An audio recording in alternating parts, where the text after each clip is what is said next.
તો મિત્રો આજે આપણે બનાવીશું મેથીના થેપલા। 7 દિવસ સાચવી શકાય, સફર માટે લઈ જવાય તેવા થેપલા મસ્ત કૂણા બનાવવાના છે અને સાંજે તાજા પણ ખાઈ શકાય, દહીં સાથે, સૂકી ભાજી સાથે અને ચા સાથે। તો આ છે તેની સામગ્રી।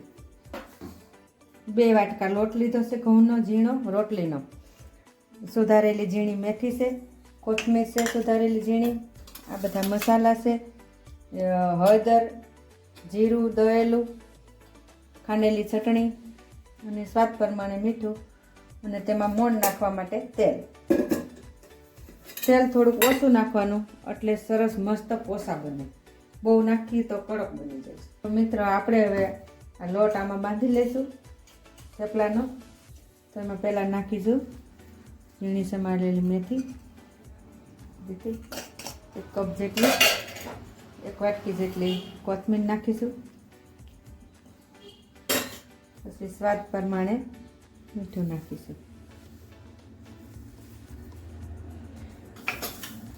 આમાં લસણવાળી ચટણી પણ નાખી શકાય, તેનો સરસ સ્વાદ આવે છે ખાંડેલી। 2 ચમચી જેટલી હળદર નાખીશું,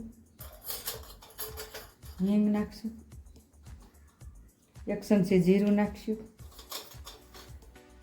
લાલ મરચું નાખીશું, તેમાં 2 પાવ્યા મોણ માટે તેલ નાખીશું। બહુ તેલ નથી નાખવાનું એટલે સરસ પોસા થેપલા બને। હવે આને બહુ કઠણે નહીં, બહુ ઢીલો નહીં, એવો લોટ સરસ મિક્સ કરી અને બાંધી દઈશું। તો આને આ રીતે લોટ બાંધી લેવાનો છે।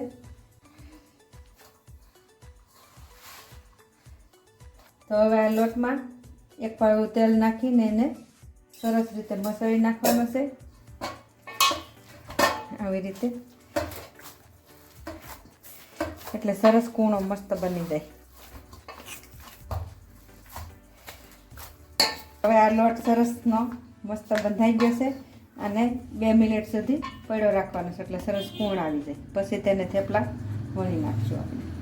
હવે આ લોટ સરસ કૂણો થઈ ગયો છે અને આ કોરો લોટ આપણે થેપલા વણવા માટે થોડોક લીધો છે એટલે સરસથી વણાઈ જાય। તો આવી રીતે લુવો વાળી દેવાનો છે પહેલાં સરસનો, પછી આ કોરો લોટ આવી રીતે 2 બાજુ ચોંટાડી દેવાનો એટલે સરસ રીતે વણાઈ જાય। પછી આપણે રોટલી બનાવીએ એવી રીતે વણી નાખવાના છે, આસા। બહુ આસાય નથી વણવાના એટલે સરસ રે, કડક ન થઈ જાય, આવી રીતે વણવાના છે, આટલા જાડા।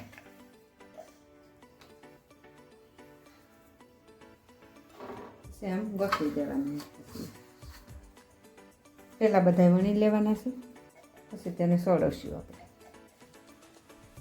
હવે આ થેપલા વણાઈ જશે તો આપણે તેને આ લોઢીમાં સોળવી લઈશું। પહેલાં તેમાં તેલ સાપડી દઈશું, અડધું પાવું નાખી,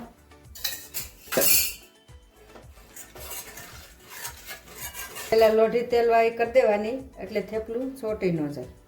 હવે લોઢી ગરમ થઈ ગઈ છે તો આપણે તેને આ રીતે ધીમેથી એમાં મૂકી દઈશું અને આ રીતે ફેરવવાનું છે, ચોંટી ન જાય।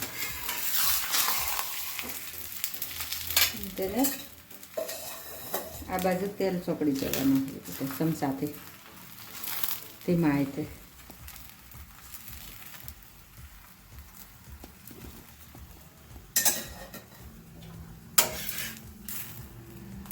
હવે આની એક બાજુ ફેરવીને બીજી બાજુ પણ ચોપડવાનું છે એવી જ રીતે।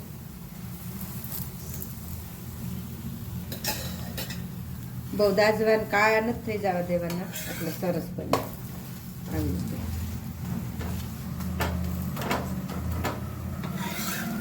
થોડા થોડા તાવીથી દબાવીને એટલે મસ્ત બની જાય।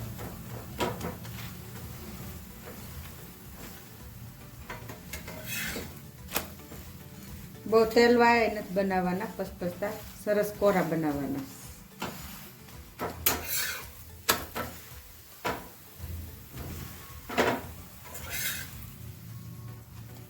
આવી રીતે